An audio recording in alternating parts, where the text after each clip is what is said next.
So the video that you're going to see next was filmed yesterday, a lot of it, and it was, I had a load of apples off my Granny Smith tray, and I thought, I'll make some bramble and apple jam. So by the time I got halfway across the back lane, I'd already decided that I was going to experiment and do a bit of bramble dyeing on some yarn and on some wool that I had from a Botany Bay natural bag. Okay, so the following video is results. So there's talk over in it, okay? I've not filmed it word for word all the way through. I will put the ingredients in the descriptions of the amount of things that I used, but just for talk's sake at the moment, the brambles, I never weighed them, but there's about a punnet's worth there, so probably about 350 grams. I used thereabouts, probably less, of brambles, just wild picked brambles, no leaves, just the brambles themselves, and they literally just popped off because they're really quite ripe at the moment. And I probably could do another batch in about a week's time, because we've got loads out the back, and there were still quite a few reddish coloured ones that haven't quite ripened yet. You can also dye apparently with bramble leaves, which I've not tried. It might be another experiment for another time. We'll see how we go. But this time of the year is perfect now, because if you've got some hedgerows around where you lived, old parks where you go and walk the dog, grab a plastic bag, stick it in your pocket, even the dog poo bag, use your spare one, stick a load of brambles in there, a good couple of double handfuls full, and then I used a mesh bag. You know those ones you get at the supermarket, they're like 35 pence, you can buy them now. So reusable vegetable bags, and they've got the drawstring on it. Grab yourself one of those. That I found was really, really handy. You want to use just household table salt. Roughly you're looking at a cup per what was it, times by 8, so it worked out roughly about 125, a cup's worth, American cup, and on mine it says 125 milliliters equivalent of in liquid. So that ended up being 4 half cups, and I added it to I think it was 1600 milliliters of liquid, so just over a litre. And you just want to, well, you'll see anyway.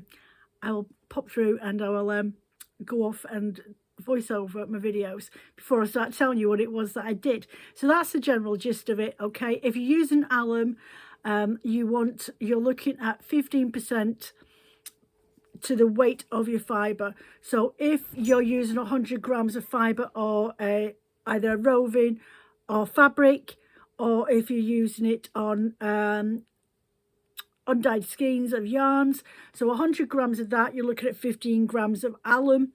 If you've got 200 grams, you're looking at 30 grams of alum. So that's the ratio that you want to be looking at. 300 would be 45 grams, so on and on and on. Okay, so there we go. I'll catch you at the end of this. Enjoy. Drop comments down below for any suggestions or ideas that you want me to maybe delve into in natural dyeing. That means just foraging around where I live. If I've got anything in my area, then I'll be able to do them. And don't forget, subscribe if you haven't already, and don't forget to hit that like. It just helps people find me in the algorithms, and there's not many of these natural dyeing videos online that go into a bit more detail than what you can get from your books. Take care of yourselves, and I'll speak to you in a bit. Bye.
Hi, so I hope you've enjoyed following along with this video with the dyeing of the brambles.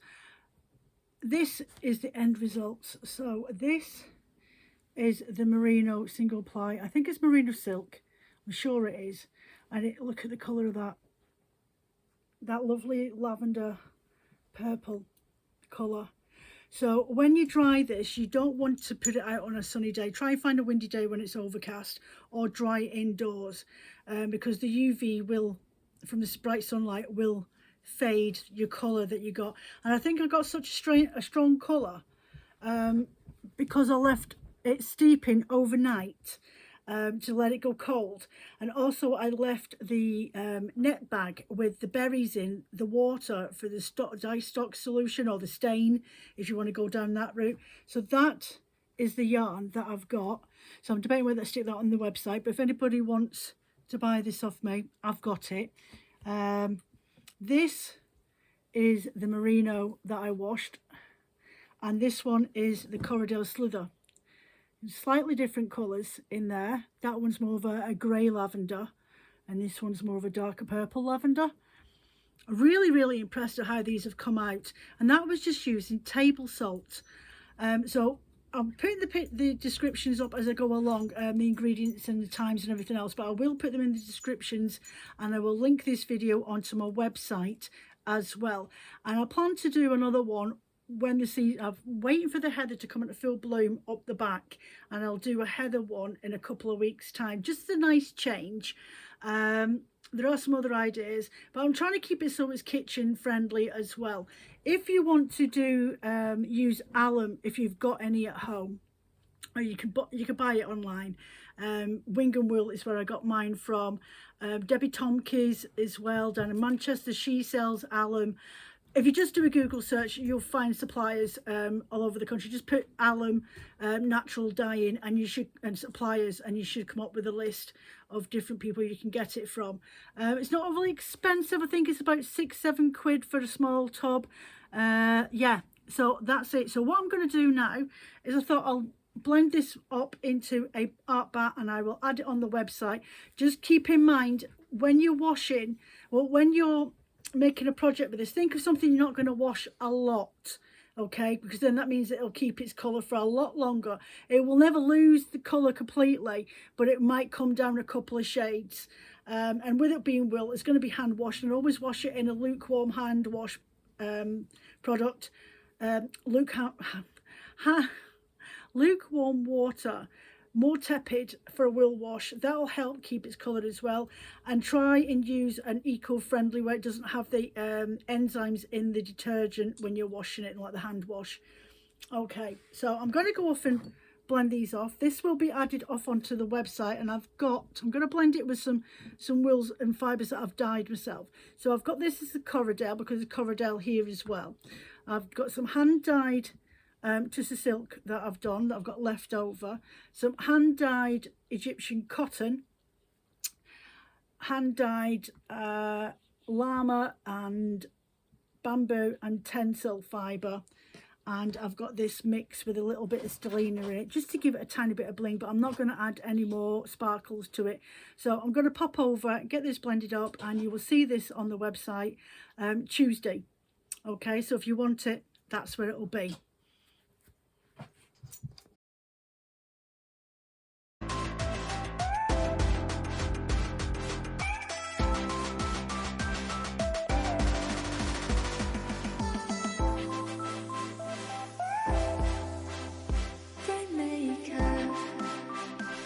I know what I'm supposed to do.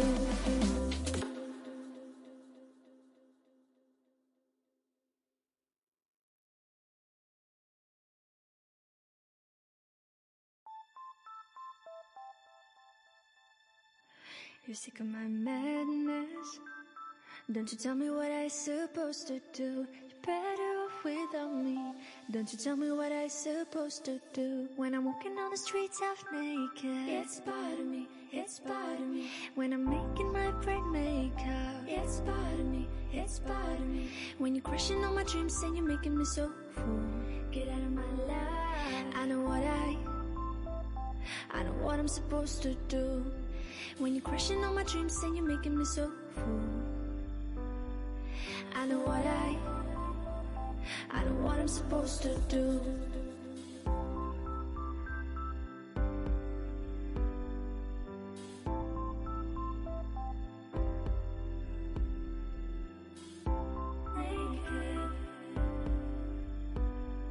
I know what I'm supposed to do.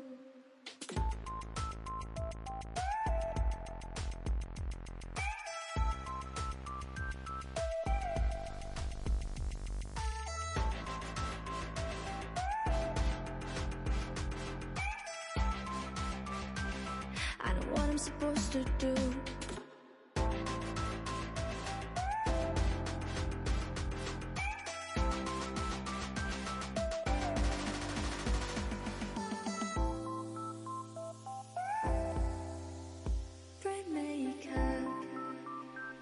I know what I'm supposed to do.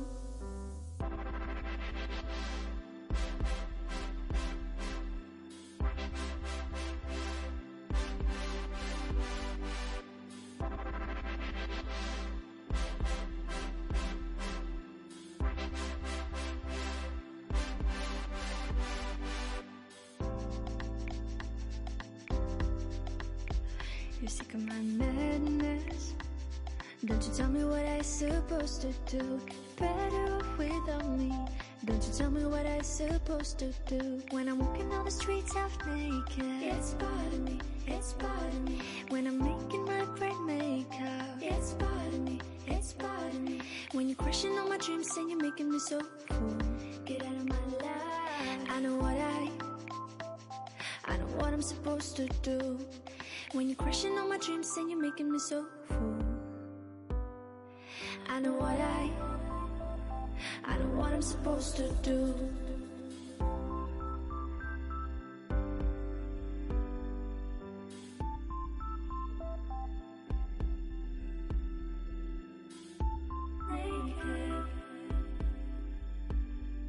I know what I'm supposed to do.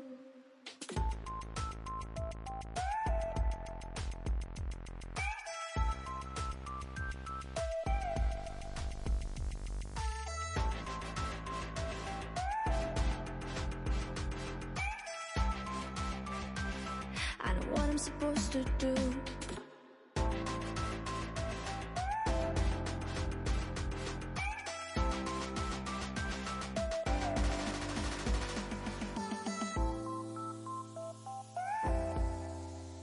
Bright makeup. I know what I'm supposed to do. When you're crushing all my dreams and you're making me so full. I know what I'm supposed to do. Okay, so this is, I couldn't quite get the last of the darker blackberry dyed fibre on there because of the corridor slither, but what I have noticed is that the fibre feels a little bit more coarser, obviously going through this the salt bath reaction and the amount of time that it's sat in the water for. I would say that's one of the cons.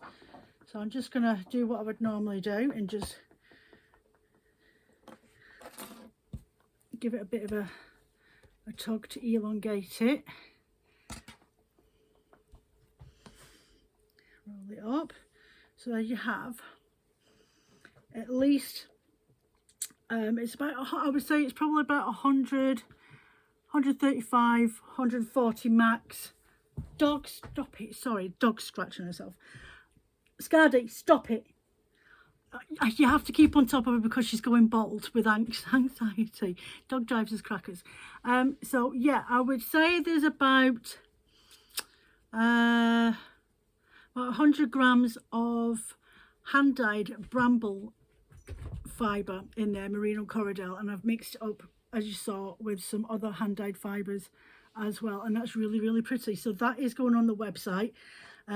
And it literally took 24 hours to get to this stage. I actually had to turn on my little heater just to get it dried off so I could get it listed on the website before I put this video on. But yeah, really, really impressed. Very, very happy with the results. I did, after soaking it and steeping it overnight, I rinsed it off in the sink, as you saw in the pictures and on the video. Rinsed it off in the sink and in some e-covered dishwash detergent. And I left it in there for about 10 minutes. And then I rinsed it by hand in very tepid, lukewarm water running straight from the tap. And then once I did that, I then refilled up the sink again with some lukewarm water, and I just added in a little bit of fabric conditioner just to soften up the fibres to bring them back down again. This is a lot softer. This is softer now after going into the fabric conditioner. It's calmed it down. It was feeling very, very coarse. Obviously, as I say, there's a lot of damage that gets done when it goes into the salt bath. But yeah, very, very impressed. Very happy with the results. Look at that. How pretty is that? It is purple. It's genuinely purple, not grey, but it will come down a couple of shades once it's been used. If you're going to do this sort of dye with the berries, like what I have done as an experiment, and you want to create something out of it with your hand spun wool, either from a batt or if you're doing it on yarns, look for a project, something like mittens or a hat, something that you're not going to wash all the time. Okay, I definitely think it is worthwhile for doing that, especially if you're experimenting with one skein of yarn. You should have enough to knit yourself a woolly hat or a pair of mittens, and that way you've got proof of the project that you did. But it was nice change, doing something a little bit different. I will start doing natural dyeing videos, especially over the winter months, because I can always dye in some ordering some stuff, and I do have 2 or 3 dye sachets lying around the house I need to hunt out. I bought 2 when I was at the wool gathering, so I need to go and look them up. Back to basics videos will be back next month, and we'll be talking about blending. Okay, we'll start that. The videos will only run up until December for back to basics videos, and then once again it'll be fortnightly, and then we're at December, and I'm still debating whether I want to do Christmas vlogmas. If you want me to do Christmas vlogmas this year, let me know, and I'll see what I can come up with. Okay, take care of yourselves, go and enjoy yourself. It's all about having fun. Oh, and by the way, if you're using alum, you want 15% weight of alum to the amount that you're using fibre wise. So if you've got 100 gram skein, you're going to want 15 grams of alum. Okay, if you've got 200 grams skeins or 200 grams of fibre that you want to dye up rovings, then you're talking 30 grams of alum is what you're going to need. Okay, so it's 15 grams per 100 grams of fibre. They're easy enough to remember, and that's it. So take care of yourselves, go and have some fun, and I will catch you next time. Bye.